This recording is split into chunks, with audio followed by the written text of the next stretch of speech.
नमस्कार दोस्तों, हर हर महादेव। मंगल कथा चैनल में मैं आपका स्वागत करती हूँ। आज से शिव पुराण के विद्धेश्वर संहिता का आरंभ कर रहे हैं। आज हम अध्याय 1 से 5 तक सुनेंगे। जय श्री गणेश। ओम नमः शिवाय। शिव पुराण विद्धेश्वर संहिता। पहला अध्याय, पापनाशक साधनों के विषय में प्रश्न। जो आदि से लेकर अंत में हैं, नित्य मंगलमय हैं, जो आत्मा के स्वरूप को प्रकाशित करने वाले हैं, जिनके 5 मुख हैं और जो खेल खेल में जगत की रचना, पालन और संहार तथा अनुग्रह एवं तिरोभाव रूप 5 प्रबल कर्म करते हैं, उन सर्वश्रेष्ठ अजर अमर उमापति भगवान शंकर का मैं मन ही मन चिंतन करता हूँ। व्यास जी कहते हैं, धर्म का महान क्षेत्र जहाँ गंगा यमुना का संगम है, उस पुण्यमय प्रयाग जो ब्रह्मलोक का मार्ग है, वहाँ एक बार महातेजस्वी महाभाग महात्मा मुनियों ने विशाल यज्ञ का आयोजन किया। उस ज्ञान यज्ञ का समाचार सुनकर पौराणिक शिरोमणि व्यास जी के शिष्य सूत जी वहाँ मुनियों के दर्शन के लिए आए। सूत जी का सभी मुनियों ने विधिवत स्वागत व सत्कार किया तथा उनकी स्तुति करते हुए हाथ जोड़कर उनसे कहा, हे सर्वज्ञान विद्वान रोमहर्षण जी, आप बड़े भाग्यशाली हैं। आपने स्वयं व्यास जी के मुख से पुराण विद्या प्राप्त की है। आप आश्चर्य स्वरूप कथाओं के भंडार हैं। आप भूत भविष्य और वर्तमान के ज्ञाता हैं। हमारा सौभाग्य है कि आपके दर्शन हुए। आपका यहाँ आना निरर्थक नहीं हो सकता। आप कल्याणकारी हैं। उत्तम बुद्धि वाले सूत जी, यदि आपका अनुग्रह हो तो गोपनीय होने पर भी आप शुभाशुभ तत्व का वर्णन करें, जिससे हमारी तृप्ति नहीं होती और उसे सुनने की हमारी इच्छा ऐसे ही रहती है। कृपा कर उस विषय का वर्णन करें। घोर कलयुग आने पर मनुष्य पुण्य कर्म से दूर होकर दुराचार में फंस जाएंगे, दूसरों की बुराई करेंगे, पराई स्त्रियों के प्रति आसक्त होंगे, हिंसा करेंगे, मूर्ख नास्तिक और पशु बुद्धि हो जाएंगे। सूची कलयुग में वेद प्रतिपादित वर्ण और आश्रम व्यवस्था नष्ट हो जाएगी। प्रत्येक वर्ण और आश्रम में रहने वाले अपने अपने धर्म के आचरण का परित्याग कर विपरीत आचरण करने में सुख प्राप्त करेंगे। इस सामाजिक वर्ण संकरता से लोगों का पतन होगा। परिवार टूट जाएंगे, समाज बिखर जाएगा, प्राकृतिक आपदाओं से जगह जगह लोगों की मृत्यु होगी, धन का क्षय होगा, स्वार्थ और लोभ की प्रवृत्तियां बढ़ जाएंगी। ब्राह्मण लोभी हो जाएंगे और वेद बेचकर धन प्राप्त करेंगे, मद से मोहित होकर दूसरों को ठगेंगे, पूजा पाठ नहीं करेंगे और ब्रह्म ज्ञान से शून्य होंगे। क्षत्रिय अपने धर्म को त्याग कर कुसंगी, पापी और व्यभिचारी हो जाएंगे। शौर्य से रहित हो वे शूद्रों जैसा व्यवहार करेंगे और काम के अधीन हो जाएंगे। वैश्य धर्म से विमुख हो संस्कार भ्रष्ट होकर कुमार्गी धनोपार्जन परायण होकर नापतौल में ध्यान लगाएंगे। शूद्र अपना धर्म कर्म छोड़कर अच्छी वेशभूषा से सुशोभित हो व्यर्थ घूमेंगे। वे कुटिल और ईर्ष्यालु होकर अपने धर्म के प्रतिकूल हो जाएंगे, कुकर्मी और वाद विवाद करने वाले होंगे। वे स्वयं को कुलीन मानकर सभी धर्मों और वर्णों में विवाह करेंगे। स्त्रियां सदाचार से विमुख हो जाएंगी। वे अपने पति का अपमान करेंगी और सास ससुर से लड़ेंगी। मलिन भोजन करेंगी, उनका शील स्वभाव बहुत बुरा होगा। सूची इस दह जिनकी बुद्धि नष्ट हो गई है और जिन्होंने अपने धर्म का त्याग कर दिया है, ऐसे लोग लोक परलोक में उत्तम गति कैसे प्राप्त करेंगे?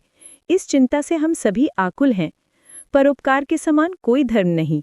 इस धर्म का पालन करने वाला दूसरों को सुखी करता हुआ स्वयं भी प्रसन्नता अनुभव करता है। ये भावना यदि निष्काम हो तो कर्ता का हृदय शुद्ध करते हुए उसे परम गति प्रदान करती है। हे महामुने, आप समस्त सिद्धांतों के ज्ञाता हैं। कृपा कर कोई ऐसा उपाय बताइए जिससे इन सब के पापों का तत्काल नाश हो जाए। व्यास जी कहते हैं, उन श्रेष्ठ मुनियों की ये बात सुनकर सूत जी मन ही मन परम श्रेष्ठ भगवान शंकर का स्मरण करके उनसे इस प्रकार बोले। दूसरा अध्याय, शिव पुराण का परिचय और महिमा। सूत जी कहते हैं, साधु महात्माओं, आप लोगों ने बहुत अच्छी बात पूछी है। ये प्रश्न तीनों लोकों का हित करने वाला है। आप लोगों के स्नेहपूर्ण आग्रह पर गुरुदेव व्यास का स्मरण कर मैं समस्त पाप राशियों से उद्धार करने वाले शिव पुराण की अमृत कथा का वर्णन कर रहा हूँ। ये वेदांत का सार सर्वस्व है। यही परलोक में परमार्थ को देने वाला तथा विघ्नों का विनाश करने वाला है। इसमें भगवान शिव के उत्तम यश का वर्णन है। धर्म, अर्थ, काम और मोक्ष आदि पुरुषार्थों को देने वाला पुराण अपने प्रभाव की दृष्टि से वृद्धि और विस्तार को प्राप्त हो रहा है। शिव पुराण के अध्ययन से कलयुग के सभी पापों में लिप्त जीव उत्तम गति को प्राप्त होंगे। इसके उदय से ही कलयुग का उपद्रव शांत हो जाएगा। शिव पुराण को वेद तुल्य माना जाएगा। इसका प्रवचन सर्वप्रथम भगवान शिव ने ही किया था। इस पुराण के 12 खंड हैं या भेद हैं। ये 12 संहिताएं हैं। 1. विद्येश्वर संहिता, 2. रुद्र संहिता, 3. विनायक संहिता, 4. उमा संहिता, 5. सहस्त्र कोटि रुद्र संहिता, 6. एकादश रुद्र संहिता, 7. कैलास संहिता, 8. शतरुद्र संहिता, 9. कोटि रुद्र संहिता, 10. मातृ संहिता, 11. वायव्य संहिता, 12. धर्म संहिता। विद्येश्वर संहिता में 10,000 श्लोक हैं। रुद्र संहिता, विनायक संहिता, उमा संहिता और मातृ संहिता प्रत्येक में 8-8 हजार श्लोक हैं। एकादशः रुद्र संहिता में 13,000, कैलास संहिता में 6,000, शतरुद्र संहिता में 3,000, कोटि रुद्र संहिता में 9,000, सहस्त्र कोटि रुद्र संहिता में 11,000, वायव्य संहिता में 4,000 तथा धर्म संहिता में 12,000 श्लोक हैं। मूल शिव पुराण में कुल 1 लाख श्लोक हैं, परंतु व्यास जी ने इसे 24,000 श्लोकों में संक्षिप्त कर दिया है। पुराणों की क्रम संख्या में शिव पुराण का चौथा स्थान है, जिसमें 7 संहिताएं हैं। पूर्व काल में भगवान शिव ने 100 करोड़ श्लोकों का पुराण ग्रंथ ग्रंथित किया था। सृष्टि के आरंभ में निर्मित ये पुराण साहित्य अधिक विस्तृत था। द्वापर युग में द्वैपायन आदि महर्षियों ने पुराण को 18 भागों में विभाजित कर 4 लाख श्लोकों में इसको संक्षिप्त कर दिया। इसके उपरांत व्यास जी ने 24,000 श्लोकों में इसका प्रतिपादन किया। ये वेद तुल्य पुराण विद्येश्वर रुद्र संहिता, शतरुद्र संहिता, कोटि रुद्र संहिता, उमा संहिता, कैलास संहिता और वायव्य संहिता नामक 7 संहिताओं में विभाजित है। ये 7 संहिताओं वाला शिव पुराण वेद के समान प्रामाणिक और उत्तम गति प्रदान करने वाला है। ये निर्मल शिव पुराण की रचना भगवान शिव द्वारा की गई है तथा इसको संक्षेप में संकलित करने का श्रेय व्यास जी को जाता है। शिव पुराण सभी जीवों का कल्याण करने वाला, सभी पापों का नाश करने वाला है। यही सत्पुरुषों को कल्याण प्रदान करने वाला है। ये तुलना रहित है और इसमें वेद प्रतिपादित अद्वैत ज्ञान और निष्कपट धर्म का प्रतिपादन है। शिव पुराण श्रेष्ठ मंत्र समूह का संकलन है और यही सभी के लिए शिव धाम की प्राप्ति का साधन है। समस्त पुराणों में सर्वश्रेष्ठ शिव पुराण ईर्ष्या रहित अंतःकरण वाले विद्वानों के लिए जानने की वस्तु है। इसमें परमात्मा का गान किया गया है। इस अमृतमय शिव पुराण को आदर से पढ़ने और सुनने वाला मनुष्य भगवान शिव का प्रिय होकर परम गति को प्राप्त हो जाता है। तीसरा अध्याय, श्रवण, कीर्तन और मनन साधनों की श्रेष्ठता। व्यास जी कहते हैं, सूत जी के वचनों को सुनकर सभी महर्षि बोले, भगवन, आप वेदतुल्य, अद्भुत एवं पुण्यमयी शिव पुराण की कथा सुनाइए। सूत जी ने कहा, हे महर्षियोगण, आप कल्याणमय भगवान शिव का स्मरण करके वेद के सार से प्रकट शिव पुराण की अमृत कथा सुनिए। शिव पुराण में भक्ति, ज्ञान और वैराग्य का गान किया गया है। जब सृष्टि आरंभ हुई तो 6 कुलों के महर्षि आपस में वाद विवाद करने लगे कि अमुक वस्तु उत्कृष्ट है, अमुक नहीं। जब इस विवाद ने बड़ा रूप धारण कर लिया तो सभी अपनी शंका के समाधान के लिए सृष्टि की रचना करने वाले अविनाशी ब्रह्मा जी के पास जाकर हाथ जोड़कर कहने लगे, हे प्रभु, आप संपूर्ण जगत को धारण कर उनका पोषण करने वाले हैं। प्रभु, हम जानना चाहते हैं कि संपूर्ण तत्वों से परे परास्पर पुराण पुरुष कौन है।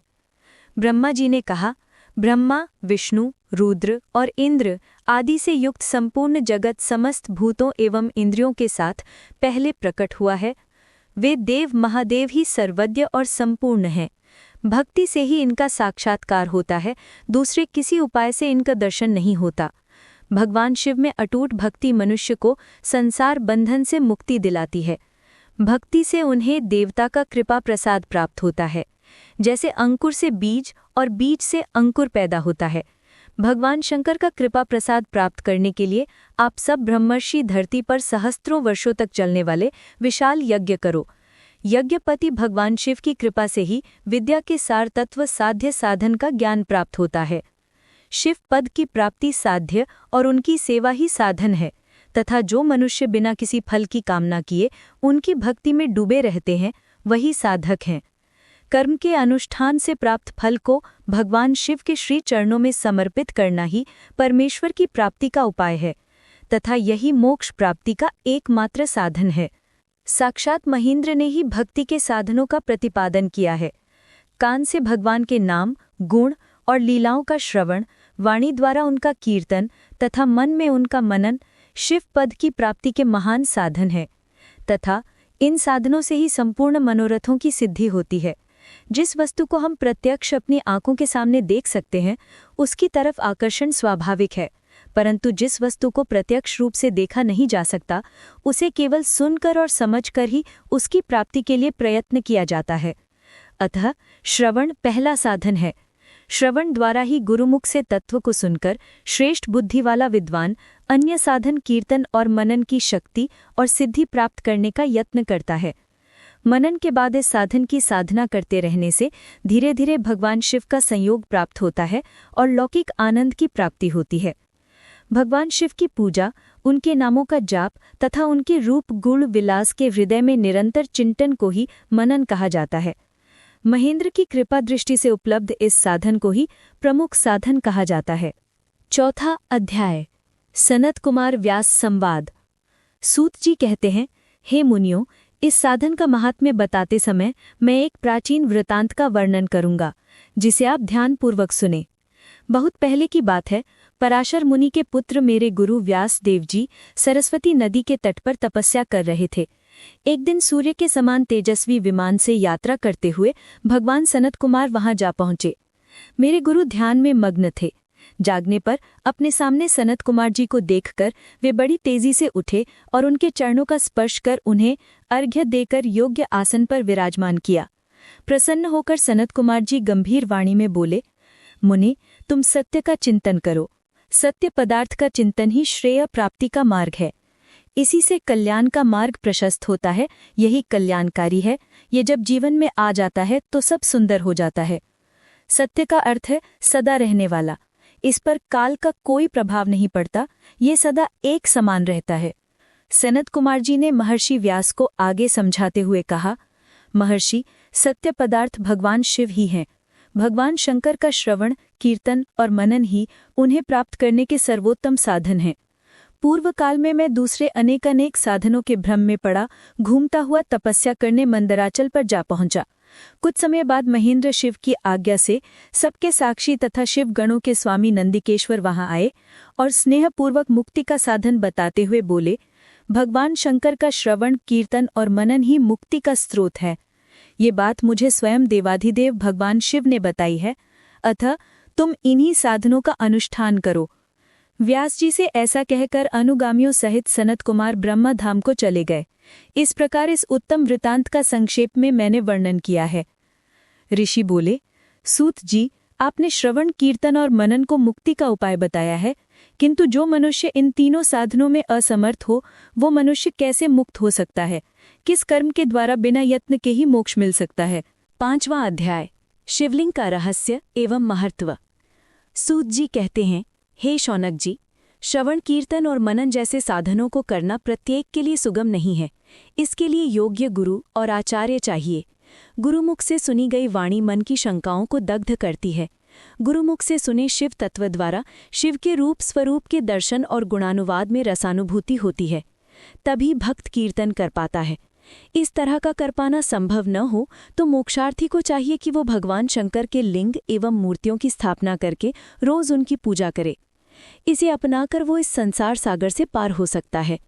संसार सागर से पार होने के लिए इस तरह की पूजा आसानी से भक्तिपूर्वक की जा सकती है।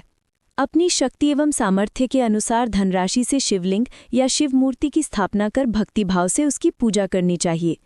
मंडप, गोपुर, तीर्थ, मठ एवं क्षेत्र की स्थापना कर उत्सव का आयोजन करना चाहिए तथा पुष्प, धूप, वस्त्र, गंध, दीपक तथा पुआ और तरह तरह के भोजन नैवेद्य के रूप में अर्पण करने चाहिए। श्री शिवजी ब्रह्मरूप और निष्कल अर्थात कला रहित भी हैं और कला सहित भी। मनुष्य इन दोनों स्वरूपों की पूजा करते हैं। शंकर जी को ही ब्रह्म पदवी भी प्राप्त है। कलापूर्ण भगवान शिव की मूर्ति पूजा भी मनुष्यों द्वारा की जाती है और वेदों ने भी इस तरह की पूजा की आज्ञा प्रदान की है।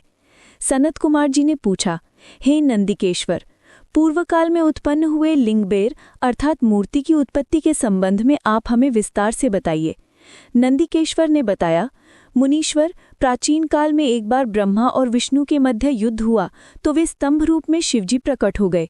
इस प्रकार उन्होंने पृथ्वीलोक का संरक्षण किया। उसी दिन से महादेव जी का लिंग के साथ साथ मूर्ति पूजन भी जगत में प्रचलित हो गया। अन्य देवताओं की साकार अर्थात मूर्ति पूजा होने लगी, जो कि अभीष्ट फल प्रदान करने वाली थी, परंतु शिवजी के लिंग और मूर्ति दोनों रूप ही पूजनीय हैं। आज का अध्याय समाप्त हुआ। दोस्तों, आज के लिए इतना ही। मंगल कथा चैनल आपके लिए आगे के अध्याय लेकर शीघ्र ही आएगा। तब तक हर हर महादेव।